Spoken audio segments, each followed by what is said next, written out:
Λοιπόν, καλησπέρα σας. Μας έπιασε βροχή, νομίζω, ο καιρός. Είναι η δεύτερη Δαρβηνική Δευτέρα για φέτος.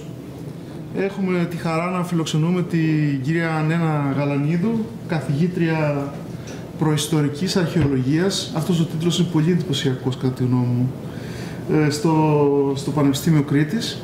Είναι η δεύτερη φορά που την έχουμε την κυρία Γαλανίδου στα Δαρβηνική Δευτέρα και αυτό δείχνει και πόσο μας ενδιαφέρει αυτό που κάνει, βασικά. Είναι δύο λόγια να πω. Όπως ξέρετε, στις Δαρβηνικές Δευτέρες δεν κάνω μεγάλες εισαγωγές, αλλά να πω μερικά πράγματα για να τη γνωρίσετε καλύτερα. Είναι διευθύντρια, εκτός από καθηγήτρια στο τμήμα, είναι και διευθύντρια του προγράμματος μεταπτυχιακών σπουδών Αρχαίος Μεσογειακός Κόσμος, Ιστορία και Αρχαιολογία, και διευθύντρια του Εργαστηρίου Εκπαιδευτικών Συλλογών Εκμαγείων και Πρωτοτύπων. Ξεκίνησε από το Πανεπιστήμιο Κρήτης, σπούδασε αρχαιολογία, συνέχισε τις μεταπτυχιακές σπουδές στο εξωτερικό, στο Southampton και στο Cambridge, πήρε το διδακτορικό της και από το 2000 την έχουμε εδώ στο Πανεπιστήμιο Κρήτης. Έχει πραγματοποιήσει πολλές έρευνες και αυτό είναι πολύ ενδιαφέρον. Περιμένουμε να ακούσουμε και σήμερα τα αποτελέσματα των ασκαφών της σε διάφορες χώρες, Ελλάδα, Κροατία, Ισραήλ. Και φυσικά στην Ελλάδα διευθύνει τις έρευνες, τις παλαιολιθικές έρευνες στη Λέσβο και το εσωτερικό αρχιπέλαγος του Ιωνίου. Επίσης, κάτι που μου έκανε εντύπωση και δεν το ήξερα, είναι ότι διευθύνει τη σειρά Δημόσια Αρχαιολογία των εκδόσεων Καλλιδοσκόπιων. Τέλος, να πούμε ότι αυτή η ομιλία συμπίπτει με την έκθεση που επιμελείται στο Μουσείο Μπενάκη, η οποία περιμένω να τη δω κι εγώ, γιατί θα ανέβω Αθήνα και θέλω να πάω να τη δω, με τίτλο «Οι απαρχές της Γλυπτικής» και τελειώνει στις 7 του Γενάρη, αν είδα καλά. Επομένως, όσοι πάνε στην Αθήνα ή να πάνε να τη δουν. Θα έχει ενδιαφέρον. Λοιπόν, Νένα.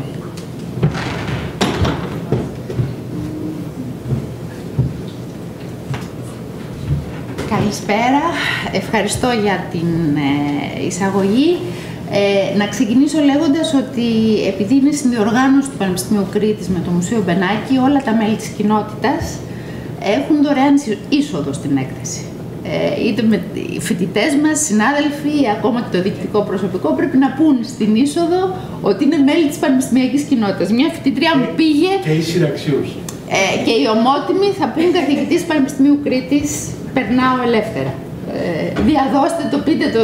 Γιατί μερικές φοιτήτριες μου είπαν δηλαδή είμαι φοιτήτρια της κυρίας Γαλανίδου και πλήρωσαν εισιτήριο. Δεν το.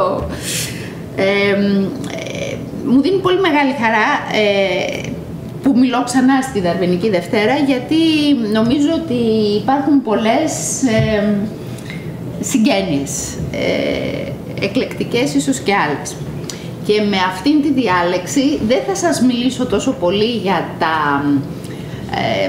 την έρευνα πεδίου που μας είχε απασχολήσει την προηγούμενη φορά, μολονότι υπάρχει άλλη μια ομιλία για τη δουλειά που κάνουμε για τους Νεάτερνταλ στο Ιόνιο Πέλαγος, στο Σπήλαιο του Πάνθυρα. Το κρατήσουμε αυτό, να το πούμε μετά από μερικά χρόνια, καλά να είμαστε. Αλλά θέλω να σας μιλήσω για κάτι στο οποίο μπήκα με αφορμή τη δουλειά και τα ευρήματα της Λέσβου, με αφορμή αυτό που αποκαλύπτει η αρχαιολογική σκαπάνη του Πανεπιστημίου Κρήτης στη Λέσβο. Και με τη διάλεξη αυτή θα σας καλέσω να πατήσουμε με το ένα πόδι στο Δαρβίνο και στη δική σας την παράδοση και με το άλλο πόδι στις ανθρωπιστικές επιστήμες και στην ιστορία της τέχνης, για να επανεξετάσουμε αν η καλλιτεχνική έκφραση είναι χαρακτηριστικό του είδους μας. Αυτό είναι το ερώτημα που διατρέχει τη σημερινή διάλεξη. Ξεκινάω με κάτι όμορφο και κάτι αδιαμφισβήτητα καλλιτεχνικό. Ένα έργο του Ντεγκά, ένα γλυπτό, και ένα έργο του Πάμπλο Πικάσο από το μουσείο, το Πανέμορφο Μουσείο στο Παγκράτη, που στεγάζει στη συλλαγή του ζεύγους Γουλανδρή. Αδιαμφισβήτητα, τα έργα τέχνης, σαν κι αυτά, δεν χωρούν καμία αμφισβήτηση, είτε είναι αφηρημένα, είτε είναι γλυπτά, είτε είναι ζωγραφικά, και οποιοδήποτε βιβλίο κι αν ανοίξουμε, βιβλίο ιστορίας της τέχνης, ο κανόνας της ιστορίας της τέχνης συνδέει τη γένεσή της με την αρχαιολογία της ύστερης παλαιολιθικής περίοδου, μιας περίοδου θα έλεγα που ξεκινάει μετά τις 100.000 χρόνια και που συνδέεται με το Homo sapiens. Ο κανόνας λοιπόν των απαρχών της τέχνης αποδίδουν την αισθητική αναζήτηση, την καλλιτεχνική φλέβα και την έκφραση την καλλιτεχνική στους προγόνους μας, τους Homo sapiens, που άλλοι από αυτούς δημιούργησαν τις βραχογραφίες, τις γνωστές, στο Λασκό, στην Αλταμίρα, και άλλοι δημιούργησαν έργα μικρογλυπτικής. Σε όλα τα εισαγωγικά βιβλία, εγχειρίδια, ιστορικά δοκίμια έχουμε την πραγματική τέχνη, την τέχνη των τυχωμάτων των σπηλαίων και την κινητή τέχνη, και άλλοτε θα τη δούμε να ξεκινά λίγο πριν τις 130.000 στη Νότια Αφρική, λίγο μετά, όχι όμως με τη μορφή των βραχογραφιών. Οι βραχογραφίες και τα γλυπτά θα ακολουθήσουν. Είναι πρόσφατες σχετικά ανακαλύψεις, όπως και η παλαιολιθική αρχαιολογία, επιστημονικό πεδίο του δεύτερου μισού του 19ου αιώνα, εξαδέλφοι της παλαιοντολογίας και της γεωλογίας. Οι μεν βραχογραφίες θα εντοπιστούν για πρώτη φορά στην λεγόμενη Φραγκοκατάμπρια, δηλαδή στην νοτιοανατολική Γαλλία και στην Καταμπρία, με την Αλταμίρα και το Λαμούθ ως πρώτες θέσεις. Επίσης, στο πλωστάσιο της πανάρχαιης τέχνης έχουμε και τη μικρογλυπτική, έχουμε αυτά τα πρώτα ειδόλια που εμείς τα τοποθετούμε λίγο μετά τις 40.000, είτε είναι ανθρωπόμορφα, είτε είναι ζωόμορφα, είτε είναι μορφές υβριδικές, σαν τον άνθρωπο λιοντάρι που προέρχεται από τη Γερμανία, από το σπηλαίο Hohenstein-Staden. Πιο γνωστές ακόμα, έτσι για να σας βάλω στο κυρίαρχο αφήγημα, πριν προσπαθήσω να το αποδομήσω, είναι οι Αφροδίτες που αναπαρεστούν, γυναικείες μορφές με έντονα τα στοιχεία της γονιμότητας και εκτείνονται κυρίως στη Δυτική Ευρώπη. Έχουν διατυπωθεί δύο θεωρίες για τις παλαιολιθικές Αφροδίτες, είναι συνήθως μικρού μεγέθους γλυπτά. Η μία είναι ότι αναπαριστούν γυναίκες που τις βλέπουν οι δημιουργοί τους και τις φτιάχνουν, και η δεύτερη θεωρία ότι αναπαριστούν, γι' αυτό έχουν τονισμένα κάποια χαρακτηριστικά. Οι αναπαραστάσεις βασίζονται στην εικόνα του ίδιου του σώματος των γυναικών, και γι' αυτό κάθε υπερβολή, κάποια στοιχεία του σώματος τονίζονται, γιατί προέρχονται από αυτήν την ιδιαίτερη ματιά. Επειδή το θέμα μας είναι οι απαρχές της γλυπτικής, ξεκινάω προσπαθώντας να πω ποια είναι τα παλαιότερα τις Αφροδίτες, που είναι και τα ζωόμορφα ειδόλια. Έχουμε δύο υποψήφια παραδείγματα. Το ένα προέρχεται από τη Βόρεια Αφρική, από το Μαρόκο, και έχει ηλικία μεταξύ 500 και 300.000 ετών, και το άλλο προέρχεται από τον Μπερεκέτ Ραμ στο Ισραήλ, που αμυδρά θυμίζουν ανθρώπινα σώματα. Το δεύτερο έχει ηλικία περίπου 280 με 250.000 χρόνια. Καλά όλα αυτά. Αυτός ήταν ο κανόνας. Τον διδάσκουμε, τον αποδεχόμαστε, και μέχρι πρόσφατα ενδεχομένως να μην είχαμε και λόγο να τον αμφισβητήσουμε. Με τη διοργάνωση της έκθεσης αυτής, που έχει φέρει αρχαιολογικά ευρήματα από 13 χώρες του παλαιού κόσμου, εισηγούμαστε μια καινούρια γενεαλογία της τέχνης. Εισηγούμαστε μια άλλη οπτική στην ιστορία της τέχνης. Και αυτή είναι η χρονογραμμή της έκθεσης, και αν τα πρώτα εργαλεία, τα ανθρώπινα, δημιουργούνται γύρω στα 3,3 εκατομμύρια χρόνια. Η έκθεση καλύπτει αυτό το χρονολογικό φάσμα, όπως μου είπε σήμερα κάποιος, 2.450.000 περίπου. Το παλαιότερό μας είναι ηλικίας 2,5 εκατομμυρίων και τα νεότερα ευρήματα προέρχονται από τον άνθρωπο του Νεάντερταλ, από θέσεις του ανθρώπου του Νεάντερταλ και έχουν ηλικία περίπου 50.000 χρόνια. Έχουμε σκοπίμως επιλέξει να μην εκθέσουμε αντικείμενα που συνδέονται με το Homo sapiens. Ο κανόνας της τέχνης θέλει τους πρώτους δημιουργούς Homo sapiens σαν και εμάς.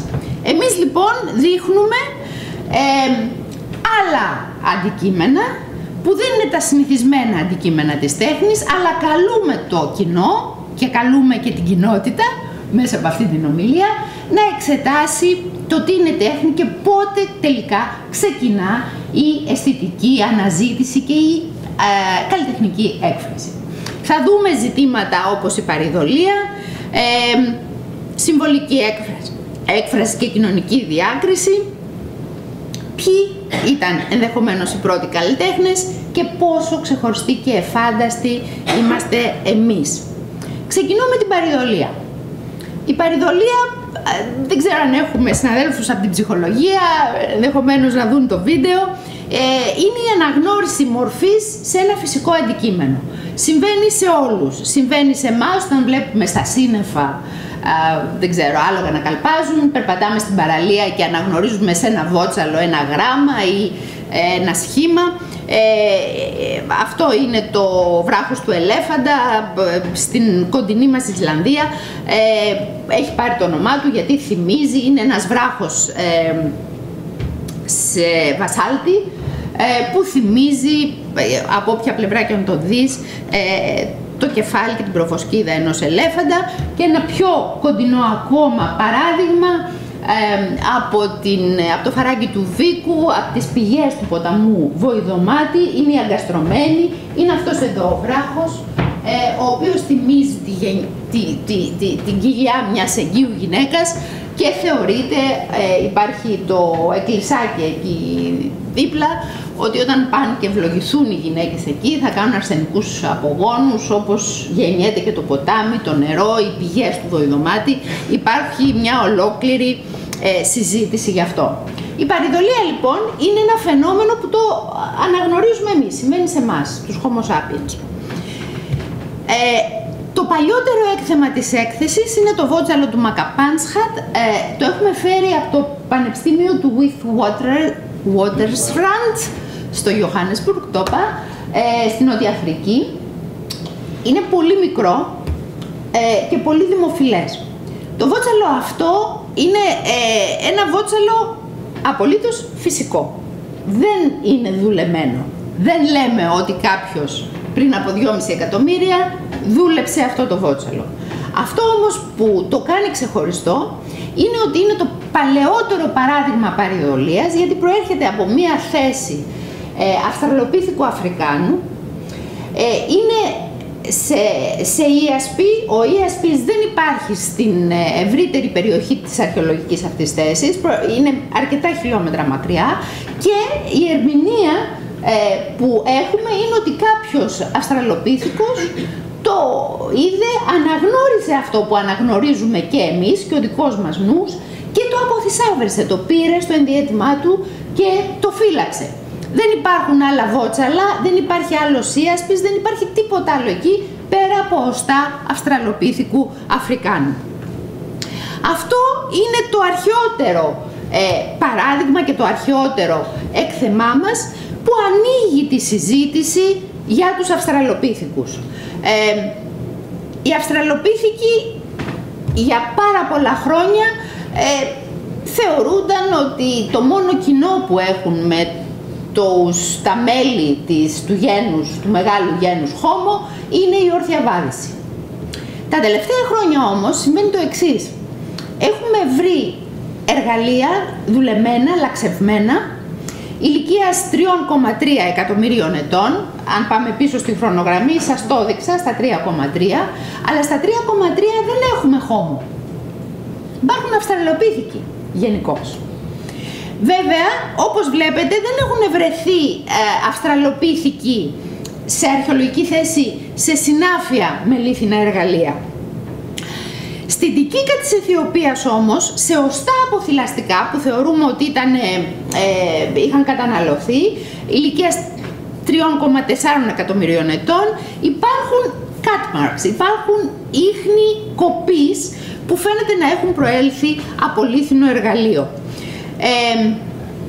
Υπάρχουν οι προϋποθέσεις στα χέρια τους για να κατασκευάσουν λίθινο εργαλείο, και αν το βότσαλο του Μακαπάνσχατ δεν είναι τυχαίο έβριμα, όπως θεωρούμε ότι δεν είναι αυτή τη στιγμή, ενδεχομένως οι Αυστραλοπίθηκοι κατασκεύαζαν και λίθινα εργαλεία, ενδεχομένως να είχαν και την ιδιότητα, λόγω της κοινωνικής του ζωής, να αναγνωρίζουν πρόσωπα. Η έκθεση συνεχίζει αυτό το αφήγημα για την παρηδολία, δείχνοντας κι άλλα πολύ υστερότερα ευρήματα, αρχαιολογικά ευρήματα πάντα, όπως αυτό εδώ το εργαλείο, που είναι ένας κοπέας από τη Μαυριτανία και έχει ηλικία 800 με 300.000 ετών. Οι συνάδελφοι ξέρουν ότι αυτά τα διανύσματα του χρόνου είναι φυσικό κομμάτι της δουλειάς μας. Παλαιολιθικά κάνουμε, δεν υπάρχει δυνατότητα να σας πούμε είναι 335 ακριβώς. Έχει σχέση με τις μεθόδους χρονολόγησης. Παρ' όλα αυτά, για τα δικά μας δεδομένα, έχουμε εδώ δύο ακόμα παραδείγματα όπου σε λίθινα εργαλεία μπορεί κανείς να αναγνωρίσει πρόσωπα, απεικονίσεις πολύ παλιά, απεικονίσεις προσώπων. Θεωρούμε ότι αυτά είναι τυχαία. Εμείς δεν θεωρούμε ότι δημιουργήθηκαν σκόπιμα. Στις περιπτώσεις αυτές όμως, των αντικειμένων αυτών που είναι εργαλεία, είναι χειροπελέκης και αξίνες, μπορεί κανείς ανάλογα με το πώς θα τα προσανατολίσει, αυτόν συνήθως στο αιχμηρό άκρο θα δούμε σε λίγο, το προσανατολίζουμε προς τα πάνω, αυτό το έχουμε προσανατολίσει στα πλάγια, για τον απλούστατο λόγο ότι όταν τα πιάνεις βλέπεις, σου θυμίζουν τα αντικείμενα αυτά κάποιες μορφές ζώων. Και επειδή ο συμβολισμός βρίσκεται στη βάση της σύγχρονης επικοινωνίας, του πολιτισμού και της τέχνης, ενδεχομένως αυτά να αποτελούν μια σκόπιμες κατασκευές που παραπέμπουν σε κάποια σύμβολα. Αυτά είναι λιγοστά ευρήματα στην παγκόσμια αρχαιολογία. Η καθημερινότητά μας περιλαμβάνει αυτά που θα δούμε ευθύς αμέσως. Αλλά, όχι ευθύς αμέσως, μετά από δύο διαφάνειες, αλλά για να μείνουμε στο φαινόμενο της παρηδολίας, στην έκθεση περιλαμβάνουμε και παρηδολικά πρόσωπα και πτηνά και ζώα που προέρχονται από θέσεις του ανθρώπου του Νεάντερταλ. Αυτά είναι τα πιο πρόσφατα εκθέματα, όπου τι χαρακτηριστικό έχουν, και αυτά, όπως και το βότσαλο του Μακαπάνσχατ, δεν είναι δουλεμένα, δεν είναι λαξευμένα. Κάποιος αναγνώρισε μια μορφή και την πήρε στη φωλιά του, κάποιος αναγνώρισε ένα πουλάκι, αυτό είναι απολύτως φυσικό, το μόνο που έκανε με κυκλοτερή κίνηση είναι να τονίσει το μάτι, τίποτα άλλο. Το τελείωμα θα έλεγε κανείς. Δεν λέμε ότι ο Νεάντερταλ τα λάξευσε αυτά, αλλά αυτά κάποιος, Ναραϊδοπαρμένος, Μερακλής, δεν ξέρω πώς να το πω, κάτι είδε σε αυτά και τα μάζεψε και τα πήγε στην κατοικία του. Περνάω τώρα στη δεύτερη μεγάλη ενότητα, η οποία μας απασχολεί στην έκθεση και έχουμε πολλά εκθέματα και αφορά τη γένεση της συμμετρίας και της φόρμας και δικαιολογεί, αν θέλετε, επεξηγεί τον τίτλο της εκθέσεως. Όπως είδαμε πριν, 3,3 εκατομμύρια στο Λομέκβι έχουμε τα παλιότερα εργαλεία. Θα περάσει 1,5 εκατομμύριο χρόνια. διάρκεια του οποίου αρκεί στα προγονικά μας είδη, και είναι περισσότερα του ενός, να χτυπήσουν μια πέτρα πάνω σε μια άλλη, να πάρουν ένα απόκρουσμα και με αυτό να έχουν μια κοφτερή ακμή και να κάνουν τις δουλειές τους. Δεν έχουμε στην αρχαιολογία της Αφρικής κυρίως οποιαδήποτε ένδειξη ότι επενδύουν κόπο, χρόνο, φαιά ουσία στο να δημιουργήσουν κάτι ευπαρουσίας, κάτι όμορφο, κάτι που να έχει κάποια χαρακτηριστικά. Θα έρθουμε λίγο μετά τα 2 εκατομμύρια χρόνια, εδώ, σε μια παράδοση που ονομάζεται Αχελαία.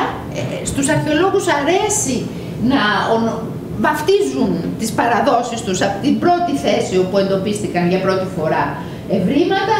Αυτά τα συγκεκριμένα ήταν στο δεύτερο μισό του 19ου αιώνα, πάλι στη Γαλλία, στο Σεντ-Αχέλ, όταν διαμορφωνόταν η παλαιολιθική αρχαιολογία σαν επιστημονικό πεδίο, και παρατήρησαν ότι υπήρχαν αντικείμενα σαν γι' αυτό που λέγεται χειροπέλεκης, για την ασπέλεκης που τον χρησιμοποιείς, τον δουλεύεις με το χέρι και αποτελεί την προέκταση του χεριού σου, δεν τον στηλεώνεις, ο οποίος έχει το σχήμα του δακρύου και έχει τα στοιχεία της συμμετρίας. Επί 1,5 εκατομμύριο χρόνια τα εργαλεία είναι απλά ταπεινά, περιέχουν γνώση τεχνική, γνώση των ιδιοτήτων των πετρωμάτων. Ξεκινάει ο πολιτισμός μας και η ιστορία μας με αυτά τα πρώτα όχι ωραία και άμορφα εργαλεία, αλλά λίγο μετά τα 2 εκατομμύρια χρόνια έχουμε την Αχελαία παράδοση.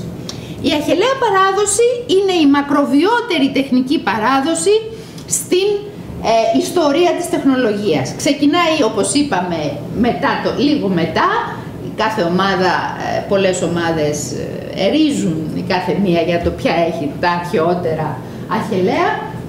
Είναι ομάδες που δουλεύουν κυρίως στην Ανατολική Αφρική, στην Αιθιοπία, στο Νότιο Σουδάν, στην Κένια και την Τανζανία. Σημασία έχει ότι αυτά τα εργαλεία εμφανίζονται στο αρχαιολογικό αρχείο μαζί με τα οστεολογικά, τα παλαιοανθρωπολογικά κατάλοιπα των Homo erectus, Homo ergaster στην Αφρική, Homo erectus εκτός Αφρικής. Και συχνά θεωρούμε ότι, και όχι λανθασμένα νομίζω, αυτή τη στιγμή δεν έχουμε λόγο να αμφισβητήσουμε, το ότι πρέπει να ήταν δημιουργήματα των ergaster erectus, ενός καινούριου είδους, με καινούρια χαρακτηριστικά, και του πρώτου είδους που θα βγει εκτός Αφρικής. Τώρα, τι φέρνει η Αχελαία παράδοση και γιατί εκθέτουμε εργαλεία της Αχελαίας παράδοσης? Φέρνει τη συμμετρία την κατοπτρική και την ακτινωτή. Έχουμε για πρώτη φορά στην ιστορία της τεχνολογίας εργαλεία που είναι δουλεμένα αμφιπρόσωπα, συμμετρικά, και αν μπορούσαμε να τα διπλώσουμε γύρω από τον κατακόρυφο άξονα, η μία ακμή θα εφάπτεται της άλλης. Αυτήν την ιδιαιτερότητα τη βλέπουμε, αυτήν την κατασκευαστική αρχή, αν θέλετε, η αρχιτεκτονική αρχή, τη βλέπουμε να επαναλαμβάνεται από την Νότια Αφρική μέχρι την Αγγλία, από την Ιβηρική Χερσόνησο μέχρι την Κίνα.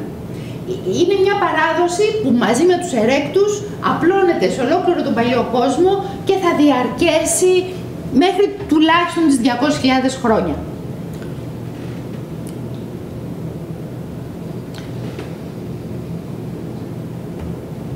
Πάω πάλι στην έκθεση. Σας έδειξα το βότσαλο που είναι το παλιότερο έκθεμα, αλλά δεν είναι δημιούργημα ανθρώπινου χεριού ή προγόνου του ανθρώπου. Εδώ σας δείχνω δύο από τα παλιότερα εκθέματα, έναν συγκλονιστικό χειροπέλεκι από το Φαράγγιο του Βάη που φέραμε, προέρχεται από την Τανζανία, αλλά τον φέραμε μέσα από το Πανεπιστήμιο του Cambridge, από την Μουσείο Ανθρωπολογίας και Αρχαιολογίας του Cambridge, και αυτόν έναν συμμετρικότατο χειροπέλεκι από το Καριαντούσι της Κένιας. Ο πρώτος δημιουργεί μια συγκλονιστική οπτική εντύπωση, αν το δείτε από κοντά, λαμπυρίζει, έχει όλες τις κατασκευαστικές αρχές, το κάτω μέρος είναι αδρά δουλεμένο, το πάνω μέρος είναι οξυκόρυφο, δουλεμένο αμφιπρόσωπα, 1,4 εκατομμύρια χρόνια, 1 εκατομμύριο χρόνια. Αυτός είναι γαλαζίας, αυτός είναι οψιανός. Συγκλονιστικός, ο χειροπέλεκης θεωρείται το πολυχρηστικό εργαλείο αυτής της τεχνικής παράδοσης, έχει αυτή την τεράστια και χρονική και γεωγραφική εξάπλωση και θα έλεγα ότι τα 2 τρίτα της έκθεσης είναι αφιερωμένα, όχι τα 2 τρίτα, 3 πέμπτα, ας πούμε, στους χειροπελέκες, στις παραλλαγές των χειροπελέκιων. Και μαζί με τους χειροπελέκες από τον παλαιό κόσμο φυσικά εκθέτουμε και χειροπελέκες που αποκαλύπτει η αρχαιολογική σκαπάνη του Πανεπιστημίου Κρήτης, τα ροδαφνίδια της Λέσβου. Έχουμε μιλήσει για αυτά στην προηγούμενη ομιλία το 2014, όπως μου θύμισε ο συνάδελφος ο κύριος Ζούρος. Αυτό το πολυχρηστικό εργαλείο είναι ένα εντυπωσιακό αντικείμενο και υποδηλώνει την τεχνική γνώση, συμπυκνωμένη τεχνική γνώση πριν από 1,5, πριν από 1 εκατομμύριο, πριν από 500.000 χρόνια. Και από κάποιους έχει θεωρηθεί το αντίστοιχο έξυπνο τηλέφωνο της περίοδου εκείνης. Η δεύτερη κατηγορία εργαλείων που εκθέτουμε είναι τα σφαιροειδή. Τα σφαιροειδή έχουμε την ακτινωτή συμμετρία. Είναι μια άλλη μορφή συμμετρίας. Έχουμε μαζέψει σφαιροειδή, αυτό με μεγάλο καμπάρι από τη Λέσβο. Αυτό είναι το παλαιότερο σφαιροειδές και το μεγαλύτερο από την Ουμπεντίγια, θυμίζει, μοιάζει με μπάλα ποδοσφαιρική. Τα σφαιροειδή είναι ενιγματικά εργαλεία, ενδεχομένως να είχαν πολλές και διαφορετικές χρήσεις ανάλογα με το μέγεθος και την κατεργασία τους. Σημασία έχει ότι εμφανίζονται στο αρχαιολογικό αρχείο λίγο μετά το 1,5 εκατομμύριο χρόνια. Τους 500.000, οι χειροπελέκες εμφανίζονται λίγο νωρίτερα. Παρ' όλα αυτά τα σφαιροειδή μπορούν να χρησιμοποιηθούν είτε σε μπόλας για να τα πετάξεις στα πόδια ζώων όταν τρέχουν σε αγέλη και κάποιον να μπερδευτεί και να σταματήσει και να είναι ευκολότερο να το χτυπήσει, να το κυνηγήσει, είτε σε σφενδόνες. Μας λείπουν όμως τα οργανικά στοιχεία των εργαλείων στα οποία ενδεχομένως ήταν ενσωματωμένα. Υπάρχουν όμως και σφαιροειδή μεγαλύτερου μεγέθους που δεν έχουν χρησιμοποιηθεί ούτε ως κρουστήρες, δεν φαίνεται να έχουν μια χρηστική λειτουργία.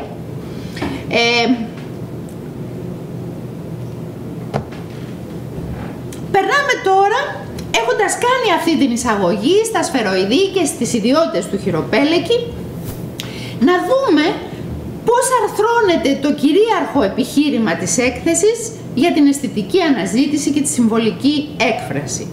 Και αυτό που προτείνουμε εμείς είναι ότι οι απαρχές της γλυπτικής πρέπει να αναζητηθούν πρώτα στη συμμετρία των χειροπελέκιων. Και το στοιχείο της συμμετρίας ξεκινάει από πολύ νωρίς. 3 παραδείγματα, αυτούς τους 2 σας τους έδειξα μέσα στην προθήκη τους και αυτός είναι ένας ακόμα συγκλονιστικός χειροπέλεκης από τον Γκέσερ Μπένετ Ιακώβ, ηλικίας 660.000 ετών, ένας χαλαζίας, ένα ηφαιστειακό γυαλί, οψιανός και ένας πυρητόλιθος 1,4, 1.660.000 χρόνια πριν από το παρόν. Η συμμετρία συνεχίζεται. Αυτός προέρχεται από το Boxgrove, έχει ηλικία περίπου 500.000 ετών και αυτός από το Greenheit, απόλυτη συμμετρία, θυμίζει εργαλείο που δεν έχει γίνει με το χέρι, που δεν είναι χειροποίητο, εργαλείο που είναι προϊόν τυποποίησης. Και φυσικά για να τιμήσουμε και το σπίτι μας και τη δουλειά μας, ένας χειροπέλεκης από τη Λέσβο, ηλικίας με ελάχιστη ηλικία, 300 με 200.000, ρωτήστε με γι' αυτό, θα επανέλθω. Και άλλοι χειροπελέκης από τη Λέσβο, θα τους περάσω πιο γρήγορα.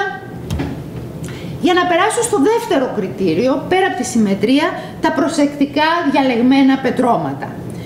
Αυτό εμφανίζεται πολύ νωρίς και βλέπετε εδώ ένα πολύ χαρακτηριστικό παράδειγμα από το Κάθου Παν στη Νότια Αφρική, ένα άλλο παράδειγμα από το Μαγιάν Μπαρούχ στο Βόρειο Ισραήλ και ένα συγκλονιστικό χειροπέλεκι σε γνεύσιο από τη Μαυριτανία, ηλικίες από 800 μέχρι περίπου 300.000 χρόνια. Τι δείχνω εδώ? Δείχνω το πώς ο Λιθοξώος προσπαθεί να αναδείξει τα νερά της πρώτης ύλης, τα νερά του πετρώματος και να παράξει τελικά ένα αντικείμενο που δεν είναι μόνο συμμετρικό, αλλά που ενώ έχει την κατασκευαστική αρχή, τη λειτουργική αρχή του χειροπέλεκη, είναι ταυτοχρόνως και ωραίο. Ένα τρίτο κριτήριο για τη γλυπτική απόδοση των μορφών είναι αυτό που ονομάζεται πλαισίωση. Και έχουμε φέρει σπάνια παραδείγματα από όλο τον κόσμο πλαισίωσης. Αυτό ίσως είναι το πιο αγαπημένο έκθεμα και αυτό το πιο δημοφιλές της εκθέσεως. Προέρχεται και αυτό από το Πανεπιστήμιο του Κέμπριτζ, από τη συλλογή του Μουσείου Αρχαιολογίας και Ανθρωπολογίας, και είναι ένας χειροπέλεκης από το West Tofts της Αγγλίας. Και εδώ ο Λιθοξώος, σε αυτό το απολίθωμα που υπήρχε στην πρώτη ύλη, στο πέτρωμα, φρόντισε να το αναδείξει δουλεύοντας τον χειροπέλεκη με τις ίδιες κατασκευαστικές αρχές, αλλά εγκολπώνοντας, κάνοντας λίγο σαν κολλιέ, βάζοντας στο κέντρο ένα εγγενές στοιχείο του πετρώματος. Άλλο παράδειγμα πλαισίωσης είναι αυτός ο χειροπέλεκης από τη Μαυριτανία, τον έχουμε προσανατολίσει ανάποδα, γιατί εδώ σε αυτή την περίπτωση μπορεί κανείς, έχει υποστηριχτεί ότι θα μπορούσε να δει κανείς ένα φαινόμενο παριδολίας, ένα παριδολικό πρόσωπο. Ένα τρίτο παράδειγμα με πολλές παραλλαγές είναι η πλαισίωση των οπών. Έχουμε μια ολόκληρη προθήκη, επιτύχια προθήκη με καμιά 15 χειροπελέκης που έχουν λαξευτεί γύρω από τις οπές. Οι οπές αυτές δεν είχαν λειτουργική αξία. Δεν στηλέωναν, δεν πέρναγαν στηλεό, δεν έβαζαν το δάχτυλο. Έχουμε κάνει πειραματικά πειράματα και γνωρίζουμε ότι αν βάλεις το δάχτυλό σου για να τον κρατήσεις, ας πούμε, καλύτερα, μάλλον το δάχτυλό σου θα σπάσεις. Και πρέπει να πούμε ότι οι οπές αυτές καθ' αυτές αδυνατίζουν τη στιβαρότητα του εργαλείου. Το κάνουν πιο αδύναμο. Παρόλα αυτά, οι λιθοξώοι έχουν επιλέξει να φτιάξουν κάμποσους χειροπελέκης με οπή όταν υπήρχε στο πέτρωμα αυτή η οπή και να πλαισιώσουν την οπή. Και θεωρούμε ότι αυτό δεν γίνεται τυχαία. Η φροντίδα να διατηρήσουν αυτόν τον κενοχώρο κατά την άποψή μας δηλώνει ότι ήθελαν να δημιουργήσουν ένα εργαλείο με ταυτότητα. Άνθρωποι που ήθελαν να υποδηλώσουν τη δική τους ταυτότητα. Θα επανέλθουμε σε αυτό. Το τελευταίο στοιχείο που υποστηρίζει αυτή την ανάγκη να δούμε διαφορετικά τους χειροπελέκης, να τους δούμε και σαν προϊόντα γλυπτικής, είναι ο γιγαντισμός. Και έχουμε μια πολύ μεγάλη και πολύ ωραία προθήκη με την οποία μπορεί να ξεκινήσει κανείς την έκθεση ή να τελειώσει. Είναι ακριβώς απέναντι από τη χρονογραμμή, που έχουμε αντικείμενα, όχι κυρίως, κατά αποκλειστικότητα από την Αφρική, τα οποία έχουν γιγαντιαίο μέγεθος και κανένα από αυτά δεν φέρει ίχνη χρήσης. Όταν βλέπεις τις ακμές τους κάτω από το μικροσκόπιο, γνωρίζεις καλά ότι δεν έχουν χρησιμοποιηθεί για να κόψουν, για να γδάρουν, για να λαξεύσουν. Θεωρούμε λοιπόν ότι ο γιγαντισμός, η σκόπιμη κατάτμιση με βάση τις αρχές για τη δημιουργία τόσο μεγάλων και δύσχρηστων εργαλείων, κατά πάσα πιθανότητα υπηρετούσε κάτι άλλο. Την ανάγκη να μιλήσει το εργαλείο είτε για τη γενιά, είτε για το τοπίο, είτε για τον ιδιοκτήτη, είτε για το λιθοξώο, είτε για το σόι, είτε για να επισφραγίσει ανταλλαγή συντρόφων, κάτι σαν οικόσιμο, σαν υπενθύμηση, κάτι περισσότερο της απλής χρηστικής λειτουργίας. Πρέπει να έρθετε να τα δείτε. Και άλλα παραδείγματα γιγαντισμού, τα οποία δεν είναι συνηθισμένα. Δηλαδή, αυτά που σας δείχνω εδώ και αυτά που έχουμε μαζέψει στην έκθεση, αν έλεγε κανείς ότι δείχνουμε τα καθημερινά μας σκεύη, πολλά από τα εκθέματα είναι τα καλά μας σκεύη, είναι τα κρυστάλλινα ποτήρια, είναι οι καλές οι πορσελάνες, δεν είναι το καθημερινό, η καθημερινή βαγιάντσα με την οποία μεγαλώσαμε τα παιδιά και θα μεγαλώσουν εγγόνια. Είναι αυτά που θα βγάλουμε στο δείπνο το γιορτινό, στο δείπνο που θέλουμε να ξεχωρίσουμε και να τιμήσουμε. Έχουμε διαλέξει λοιπόν αντικείμενα από όλο τον κόσμο που δείχνουν αυτό το ξεχωριστό. Ταυτοχρόνως εκθέτουμε και τα καθημερινά για να υποστηρίξουμε ότι αυτή η ανάγκη διάκρισης, αυτή η ανάγκη έκφρασης διαφορετικότητας, αυτή η ανάγκη έκφρασης δημιουργίας, η προσπάθεια δημιουργίας αντικειμένων που είναι και ωραία, όχι μόνο χρηστικά, εγγράφεται στην πέτρα. Εγγράφεται στην πέτρα που δημιούργησαν, στα εργαλεία που δημιούργησαν προγονικά του Homo sapiens ήδη και τα συναντά κανείς στις αχελαίες λιθοτεχνίες. Ποιοι ήταν οι δημιουργοί των αχελαίων λιθοτεχνιών, αυτών των συνόλων, των χειροπελέκιων και των σφαιροειδών? Δεν ήταν ένα είδος. Εργάστερ erectus, heidelbergensis, neanderthalensis και πρώιμοι sapiens, ακόμα και ύστεροι sapiens, και στις 10.000 χρόνια σε κάποιες θέσεις μπορεί κανείς να βρει μεγάλα εργαλεία κοπής όπως η χειροπελέκης. Έχουμε διαλέξει επίσης μια συμπεριληπτική εικονογράφηση του καταλόγου της έκθεσης και για erectus και για neanderthalensis θα δείτε ότι διαλέξαμε μια κυρία, μια γυναίκα και μια γυναίκα με το παιδάκι της.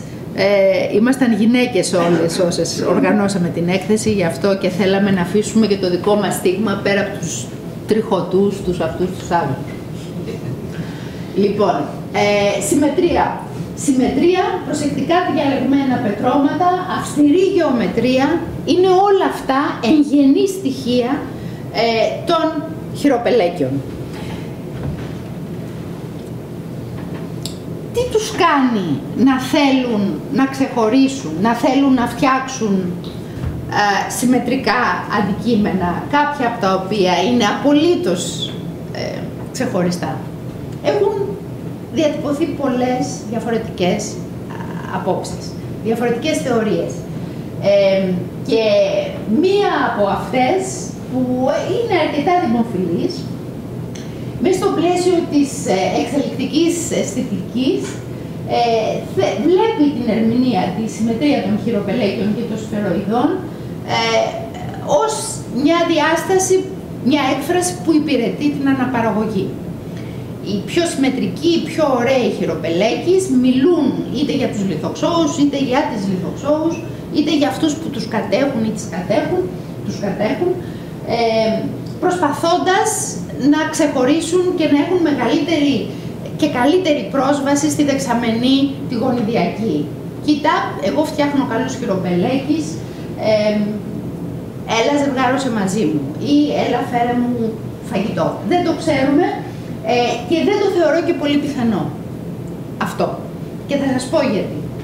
Γιατί τα παραδείγματα που είδαμε των εξαιρετικών περιπτώσεων των χειροπελέκιων είναι παραδείγματα λιγοστά. Αν πραγματικά η συμμετρία του χειροπέλεκη υπηρετούσε την αναπαραγωγή, η αναπαραγωγή είναι στην καθημερινότητα των ανθρωπινών, έτσι. Θα έπρεπε να είχαμε πολύ περισσότερους ωραίους χειροπελέκες.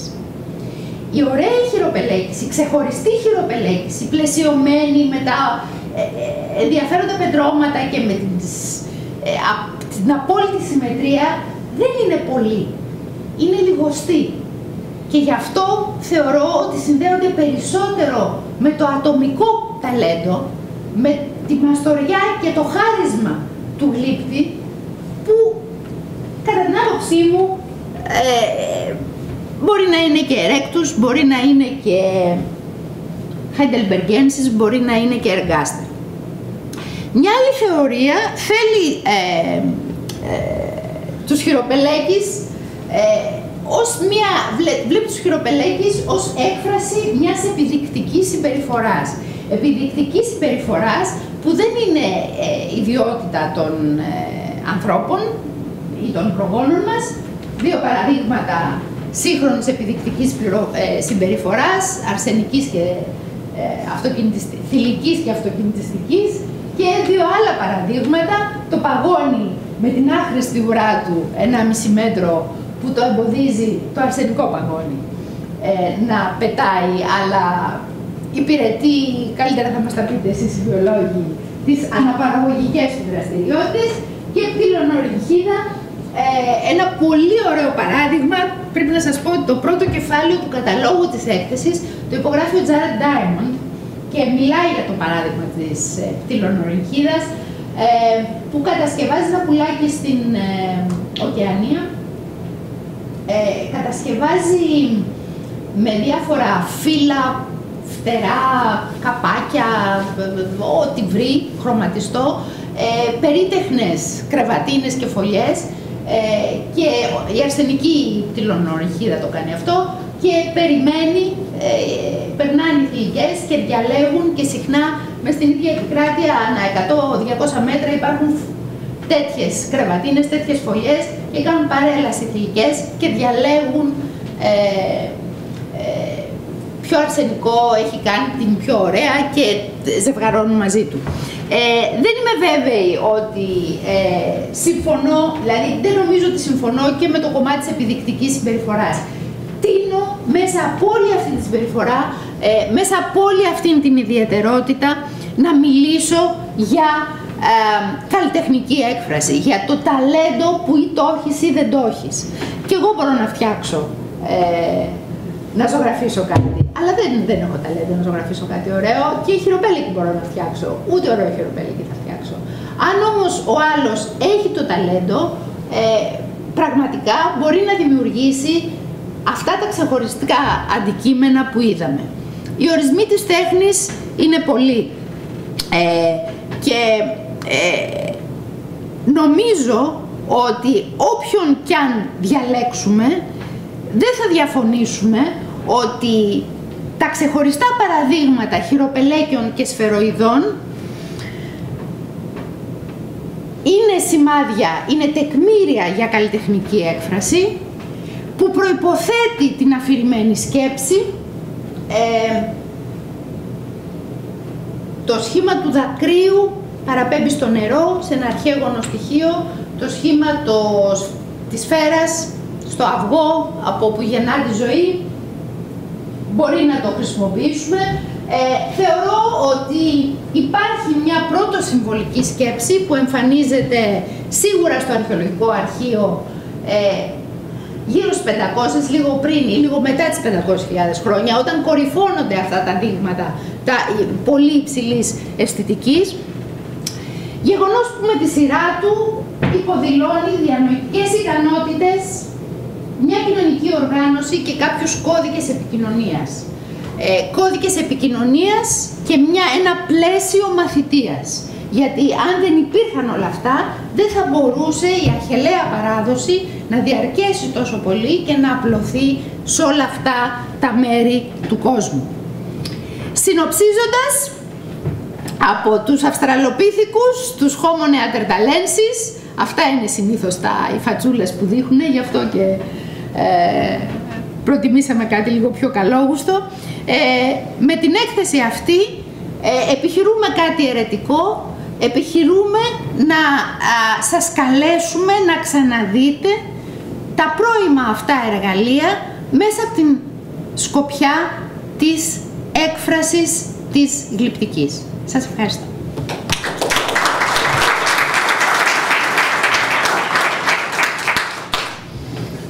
Ευχαριστούμε πάρα πολύ.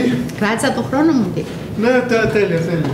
Τώρα περνάμε στο δεύτερο κομμάτι των Δαρβηνικών Δευτέρων, που είναι και έτσι το πιο ζωντανό από πλευράς, γιατί συμμετέχετε κι εσείς. Όποιος θέλει να κάνει ερώτηση. Ερωτήσεις έχουμε?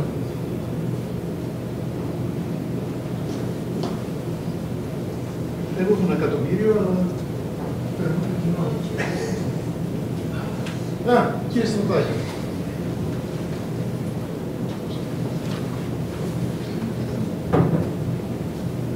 Εκείνο που είδα, η οποία ήταν πολύ σημαντική η ομιλία σας εδώ πέρα, νομίζω όμως είναι λίγο αποκομμένο από ένα γεγονός, ότι η φύση μας διδάσκει.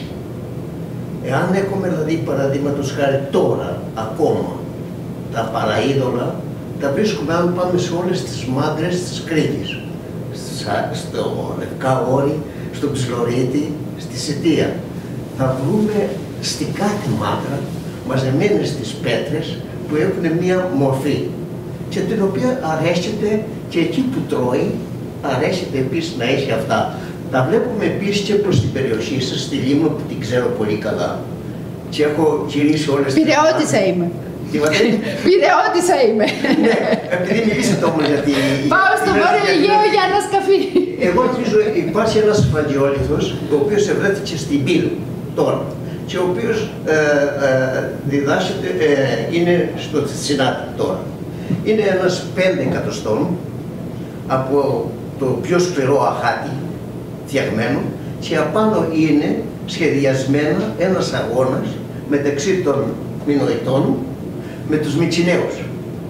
Ο Κρητικός με τα μαλλιά του κρεμασμένα, με το θικάρι εδώ στη μέση, με το μαχαίρι βγαρμένο, να κάνει με το χέρι έτσι στις ασπίδες των Μυτσιναίων και να τους πετάει. Δεν το ξέρω, είναι πολύ χαρακτηριστικός. Ευρέθηκε προ 7-8 χρόνια. Είναι ένα υπόδειγμα πραγματικά ότι οι Μινωίτες δεν είχαν όπλα. Απλώς είχαν όμως αυτές τις ωραίες πέτρες με τις οποίες σκοτώναν τους ανθρώπους. Επομένως, ένας σκληρός και πολύσχημος βράχος ήταν το ωραίο όπλο ενός Μινωίτη. Αν πάμε παραδείγματος στο Λασίθι, που είναι το νεκροταφείο που από εκεί έχουν βρεθεί και έχουν γίνει πολλές μελέτες για το γενετικό υλικό των Μινωητών, όλα τα κρανία τους είναι ο αριστερός κρόταφος σπασμένος. Και σε αυτούς έχουν γίνει επίσης επεμβάσεις. Άρα δηλαδή ουσιαστικά αυτές οι πέλετσες, όπως τις χαρακτηρίζεται, ήταν όπλα τους. Και στην πραγματικότητα όσο πιο σκληρός και όσο πολύ έσχυμος είναι, τόσο περισσότερο τραύμα κάνει στον τέτοιο. Εγώ νομίζω δηλαδή ότι το βασικό πρόβλημα εκείνο που έκανε ο Δέδαλος, να πάμε τώρα στο συγκεκριμένο σημείο, ότι η φύση μας διδάσκει και μας διδάσκει και ακόμα σήμερα. Ακόμα τώρα οι Ιάπωνες θέλουν να κάνουν πολυκατοικίες λόγω... Νομίζω ότι αντιγράφουμε τη φύση κι εμείς. Δεν γίνει να αντιγράφουμε τη φύση κι εμείς. Ωραία, πολύ ωραία. Αυτό ήθελα να σου πω. Ευχαριστώ. Έχει κάποιος άλλος κάποια ερώτηση να κάνει?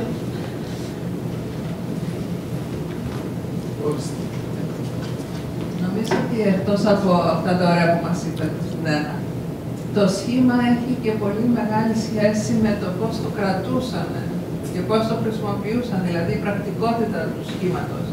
Είναι ίσως ακόμα πιο σημαντική και πιο έξυπνη από ότι η ομορφιά του. Οπότε δεν ξέρω πού σταματάει το ένα και αρχίζει το άλλο.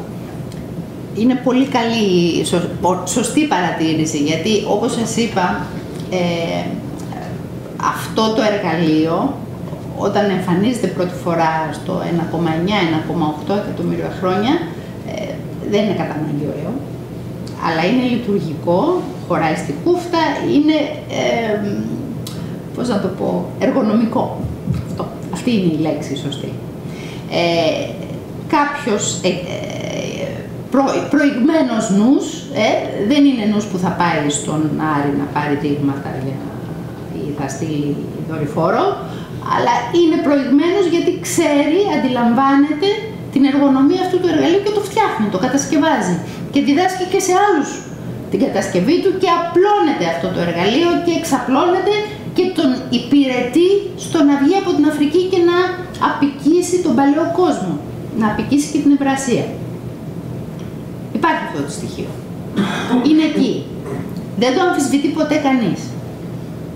Δεν το αμφισβητεί. Αυτό όμως που λέμε εμείς είναι ότι κάποια στιγμή αυτό το απόλυτα εργονομικό, πολυχρηστικό και πρακτικό εργαλείο αποκτά και μια άλλη λειτουργία, περισσότερο συμβολική, διαφορετική από την απλή χρήση. Αυτό είναι το bottom line αυτής της έκθεσης.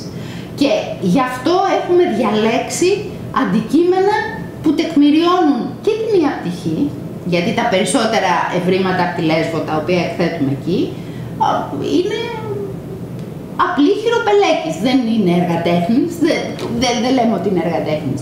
Υπάρχουν όμως στους εκατοντάδες που έχουμε βρει, 3 που είναι πραγματικά ξεχωριστοί. Ήταν 3 ταλέντα, ήταν ένας ταλαντούχος λιθοξός, δεν το ξέρουμε αυτό. Αλλά ξέρουμε ότι αυτό το αντικείμενο ξεχωρίζει. Και τα έχουμε αναδείξει ξεχωριστά από τα υπόλοιπα. Στην έκθεση μπορεί να δει κανείς και το καθημερινό και το ξεχωριστό. Και τα πολλά, τα μαζικά και τα λίγα, τα λιγοστά.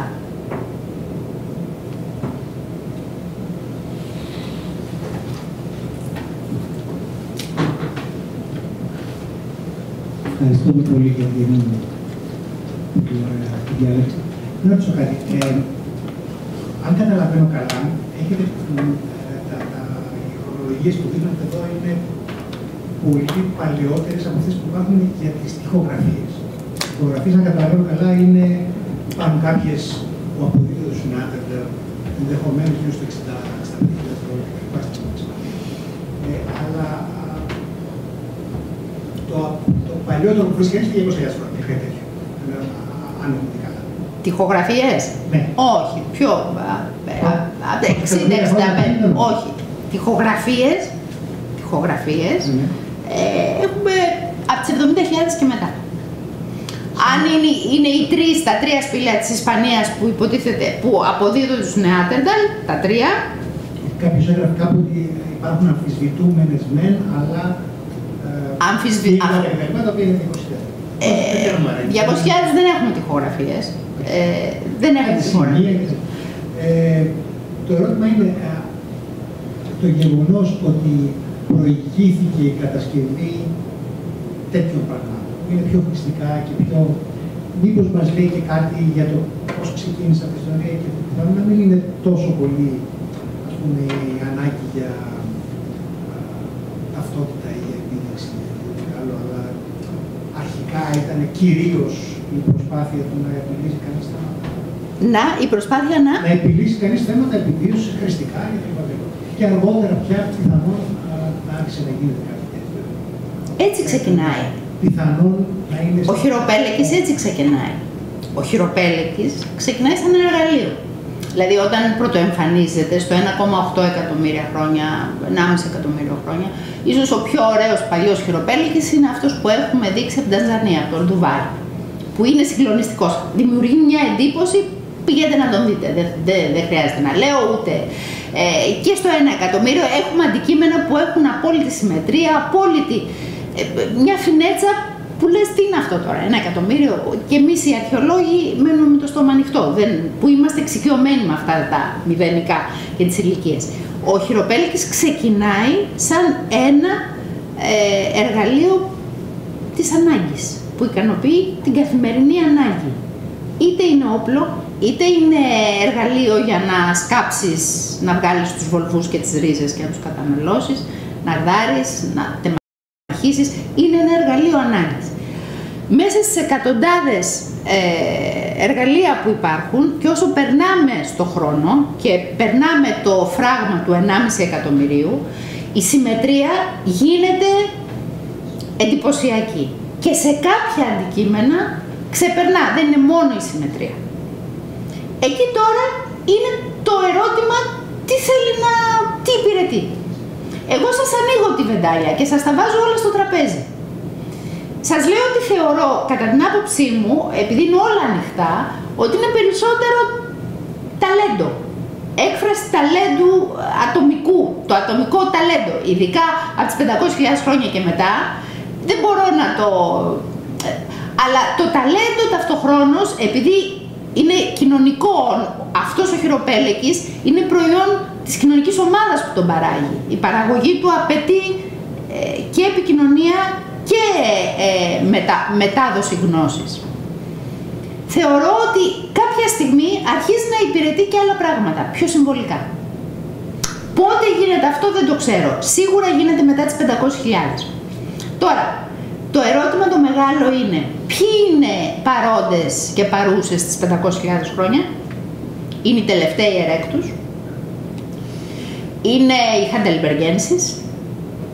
Ενδεχομένως να είναι κάποιοι πρώιμοι Νεάντερταλ. Μπορεί να είναι ο αντεσέσορ, αν δεχτούμε τους Ισπανούς και πούμε ότι τα ευρήματα της Αποέρκα είναι ένα ξεχωριστό είδος. Και ενδεχομένως να υπάρχουν και άλλα είδη που δεν έχουμε βρει τα απολιθώματά τους ακόμα. Οι 500.000, η μέση πληστόκαινος εποχή, είναι πώς το λένε, θερμοκήπιο ειδών, ιδεών, δημιουργίας. Με την έκθεση αυτή, στο κομμάτι των Νεάντερταλ, προσπαθούμε να αποκαταστήσουμε και εκεί το σταματάμε και τη χαμένη τιμή των Νεάντερταλ, του μεγάλου παρεξηγημένου της προϊστορίας. Έτσι. Δεν μπαίνουμε στο θέμα της ζωγραφικής, γιατί δεν θέλουμε, δεν μπορούμε να την ανοίξουμε τόσο πολύ την πεντάλια. Αλλά αυτό που λέμε είναι ότι και οι Νεάντερταλ σίγουρα έχουν την ικανότητα να αναγνωρίζουν παραιτωλικές μορφές και κατά την άποψή μου είχαν και την ικανότητα και το κοινωνικό πλαίσιο για να δημιουργήσουν και βρεγματική τέχνη και ζωγραφική. Αλλά δεν μπαίνουμε στο κεφάλαιο ζωγραφική, το κρατάμε μόνο στενά στη γλυπτική.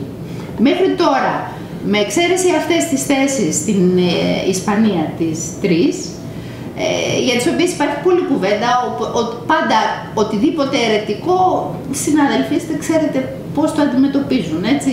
Δηλαδή, γράφτηκε πολύ μελάνη για να αποδείξουν ότι οι χρονολόγοι των τριών σπηλαίων που υποστηρίζουν ότι οι Νεάντερταλ παράγουν σύμβολα ήταν προβληματικοί. Ήταν το λάθος στη μέθοδο. Άλλοι υποστηρίζουν ότι είχαν έρθει Homo sapiens στην Ευρώπη και απλά δεν τους έχουμε βρει. Και τους είχαμε και στη Μάνη και αλλού. Ήδη από τις 170.000 χρόνια. Είναι ανοιχτά θέματα όλα αυτά που συζητιόνται. Σημασία τι έχει, ότι οι Νεάντερταλ και μεγάλο εγκέφαλο είχαν, όπως είχαν και Homo heidelbergensis. Το ενδιαφέρον για μένα είναι αν είναι πραγματικά οι Erectus ή οι Heidelbergensis αυτοί που είναι πίσω από τα απόλυτα συμμετρικά και τα απόλυτα εικαστικά παραδείγματα της έκθεσης.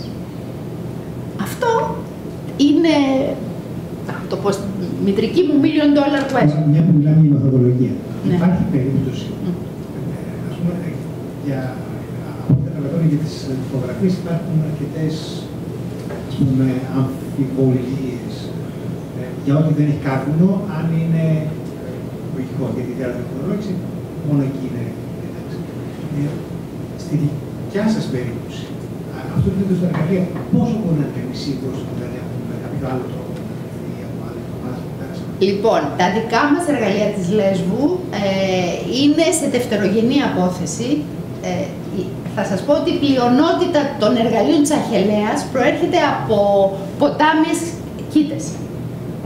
Γιατί οι Erectus και οι Heidelbergensis σύχναζαν στις ακτές και στις όχθες ποταμών, καναλιών, λιμνών κτλ. Η πλειονότητα και τα Westofts και πάρα πολλά ευρήματα προέρχονται όχι από σπήλαια, αλλά από υπαίθριες θέσεις που είναι κήτες ποταμών. σε δευτερογενή απόθεση. Τι χρονολογούμε εκεί? Χρονολογούμε την τελευταία κατοικία του αντικειμένου. Δεν χρονολογούμε πότε κατασκευάστηκε, αλλά χρονολογούμε πότε εκτέθηκε στην ηλιακή ακτινοβολία το στρώμα μέσα στο οποίο βρέθηκε. Άρα έχουμε ελάχιστη ηλικία για το αντικείμενο. Το αντικείμενο, εγώ γεννήθηκα το 1966 και μπορεί να πεθάνω όταν πεθάνω. Αν κάποιος αρχαιολόγος του μέλλοντος πάει να χρονολογήσει τον τάφο μου, δεν σημαίνει ότι χρονολογεί εμένα, το πότε γεννήθηκα εγώ, το πότε θαύτηκα, εκεί πότε την τελευταία φορά που το ίζημα που με κάλυψε εκτέθηκε στον ήλιο. Δεν είναι μια ηλικία, γι' αυτό και λέμε ελάχιστες ηλικίες, είναι minimum age. Όμως αυτό είναι γενές στοιχείο της δικής μας δουλειάς. Δεν μπορείς να... Ο ραδιάνθρακας θα φτάσει με 40, άντε, στην καλύτερη περίπτωση 50.000. Όταν πας πιο πίσω... Να ρωτήσω κάτι, υπάρχει περίπτωση να βρεθεί, μάλλον έχει ηλικία το ωραίο, δηλαδή υπήρξε περίπτωση που βρέθηκαν μαζικά χειροπελέκης και δεν βρέθηκε κάποιος ξεχωριστός? Πολλές. Στις περισσότερες περιπτώσεις... Σε χρονικά, στον χρόνο. Δηλαδή η πρώτη χειροπελέκης ήταν άκομψη και άτεχνη και μετά βρέθηκε ένας. Ναι. Δηλαδή στο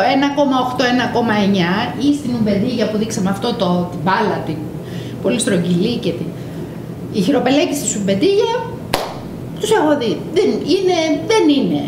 Είναι απλά χρήση. Δεν είναι ωραίοι. Ναι, αλλά δεν είναι ωραίοι. Δηλαδή, αλλά έχουν όλο το κατασκευαστικό, τον κανόνα, χωρίς... Λέμε ότι είναι, ο χειροπέλικης είναι συμμετρικός ή σχεδόν συμμετρικός, γιατί είναι εργαλείο χειροποίητο. Την απόλυτη συμμετρία την επιτυγχάνουν κάποια αντικείμενα που σε αφήνουν με το στόμα ανοιχτό. Δεν περίμενα ποτέ στη ζωή μου θα μιλήσω για τέχνη στην παλαιολιθική, σας το ομολογώ, έτσι. Γιατί όταν ξεκίνησα να κάνω παλαιολιθικά, είχα βαρεθεί την αρχαιολογία ως αντικείμενο που μελετά την ιστορία της αρχαίας τέχνης. Αλλά να που η δουλειά στη Λέσβο με έφερε και σε αυτά τα μονοπάτια. Ναι. Ίσως τώρα μια ερώτηση. Τι ηλικία έχει ο χειροπέλεκης που είναι εσύ? Αυτός ο χειροπέλεκης που βλέπουμε εκεί είναι μια παραλλαγή αυτού του χειροπέλεκη. Σχεδιαστική, κάτσε να στον βρω. Κατά κάποιους θεωρείται ο πιο ωραίος της ανασκαφής μας. Κατά άλλους, άλλος είναι ο πιο ωραίος. Είναι αυτός εδώ. Λοιπόν, αυτός ο χειροπέλεκης είναι γραφιστικό το πορτοκαλί, έτσι. Και το... γιατί μου εκείνο η ερώτηση που ήθελα να κάνω είναι ότι έτσι όπως είναι ζωγραφισμένος, έχει πολλές επίπεδες επιφάνειες. Ακριβώς. Ωραία. Για να έχει επίπεδες επιφάνειες, κάποιος θα πρέπει να τον δούλεψε, αλλά δεν είναι δυνατόν να τον δούλεψε με άλλο χειροπέλεκι, γιατί ο άλλος άρα τον δούλεψε με ένα άλλο εργαλείο. Το εργαλείο... Έχουν βρεθεί τέτοια εργαλεία. Ναι. Και στην έκθεση, ενώ η έκθεση είναι αφιερωμένη στο αντικείμενο τελειωμένο είδος, στην είσοδο έχουμε 2 βίντεο που δείχνουμε την διαδικασία κατασκευής του χειροπέλεκη και χρήσης του χειροπέλεκη. Έτσι, γιατί θέλουμε να δώσουμε την πληροφορία την αρχαιολογική. Ο χειροπέλεκης αρχικά δουλεύεται με πέτρα και οι πιο φίνοι και αυτοί οι 3 στο τέλειωμά τους τους έχουν τελειώσει με μαλακό κρουστήρα, με κέρατο. Έτσι. Δεν είναι δηλαδή, ποτέ ο χειροπέλεκης δεν χρησιμοποιείται ως κρουστήρας. Το χειροπέλεκη το χρησιμοποιείς στα κλαδιά, στην εκδορά, σε άλλες δραστηριότητες. Όχι για να κατασκευάσει χειροπέλεκη. Άρα έχουν βρεθεί τέτοια εργαλεία. Ναι. Και μάλιστα έχουμε εκπαιδευτικά προγράμματα και έχουμε και ένα πρόγραμμα για άτομα με προβλήματα όρασης, επειδή η συμμετρία δουλεύει πολύ έτσι με την απτική εμπειρία, και έχουμε και 2 ανοιχτές προθήκες που έχουμε χειροπελέκης σε PVC που τους έχουμε τυπώσει σε τρισδιάστατο εκτυπωτή, επειδή τους έχουμε σκανάρει και τους έχουμε τυπώσει, και άλλη μία προθήκη που είναι χειροπελέκι σε ρητίνη, που μπορούν να τους πιάσουν και να αποκτήσουν επαφή. Στο πρόγραμμα για τους τυφλούς, κλείνουμε την αίθουσα και τους δίνουμε και λίθινους χειροπελέκis που έχουμε κατασκευάσει εμείς με πειράματα, σε πειραματική λάξευση, και όλα τα εργαλεία τα οποία χρησιμοποιούνται για να τους λαξεύσεις. Αυτός έχει βγει από τα σκάματα, αυτόν τον φτιάξαμε στην Πανεπιστημιούπολη, στο Γάλλου, την Άνοιξη, και πολλούς σαν και αυτούς τους έχουμε στα προγράμματα τα εκπαιδευτικά. Δεν μπορούμε να αφήσουμε τα λίθινα εργαλεία γιατί είναι πολύ κοφτεροί, κόβουν σαν ξηράφι, πρέπει να το πούμε αυτό. Για λόγους, πώς λέγονται αυτά, health and safety, δεν ξέρω πώς. Δεν επιτρέπεται, αλλά στους τυφλούς τους δίνουμε όλο το υλικό, και το κέρατο και το κόκαλο και το ξύλο, τους μαλακούς κρουστήρες και τους σκληρούς κρουστήρες. Τα βότσαλα που χρησιμοποιούνται και την πρώτη ύλη αδούλευτη και το εργαλείο τελειωμένο. Προσπαθώντας να τους μοιήσουμε σε όλη αυτή την εγχειρηματική αλυσίδα μέσω της αφής, μέσω της οπτικής εμπειρίας.